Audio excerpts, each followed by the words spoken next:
The first 14 of as many as 100 victims. Former MSU and USA gymnastics doctor Larry Nassar took the stand today in Lansing. Nassar pleaded guilty to sexually assaulting 7 women under the guise of sports medicine.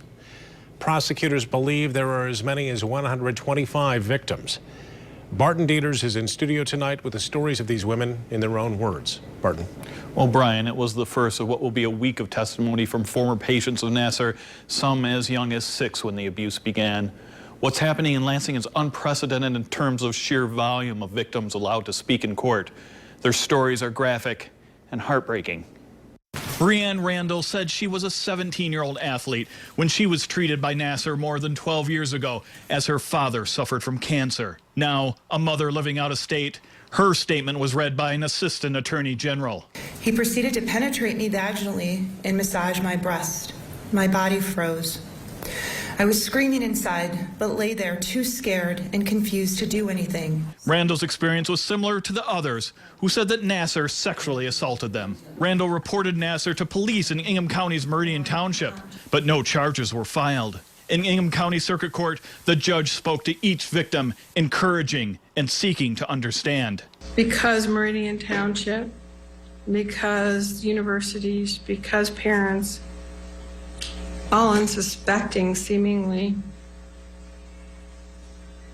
defended him, he felt untouchable. Anna Ludes was a member of the MSU rowing team for 4 years, starting in 2010. I think that I tried to convince myself that it was my own insecurities creating these feelings. I honestly trusted him, and I trusted that he was helping me. I've been trying so hard to get back to the person I was before this happened to me, but I can't. That version of me is gone. And I don't even know if this is something that anyone can learn to get past completely. Jennifer Bedford played MSU volleyball from 2000 to 2003. So when he went down there, I just told myself it was normal, that he knows what he's doing and don't be a baby. The truth is that once the gavel comes down and the sentence is revealed, for me, the battle is not over. How does one gain victory over memories? Prosecutions asked for a sentence of between 40 to 125 years. In December, a federal judge sentenced the 54-year-old to 60 years in prison for possession of child pornography. Reporting live in studio, Barton Dieters, 24-Hour News 8. Barton, thank you. Olympic gold medalist Michaela Moroney also says that Nassar sexually abused her. However, a lawsuit that she filed against USA Gymnastics shows that she can't testify or she faces a $100,000 fine. Well, model Chrissy Teigen is offering to pay that fine. She tweeted out this, quoting, "The entire principle of this should be fought.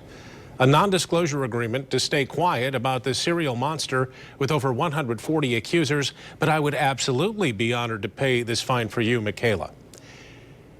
Michigan state officials, they were not at today's sentencing. They released a statement saying that they want our focus to remain on the victims. We will stream the next few days of victim statements both online at woodtv.com and on your mobile app.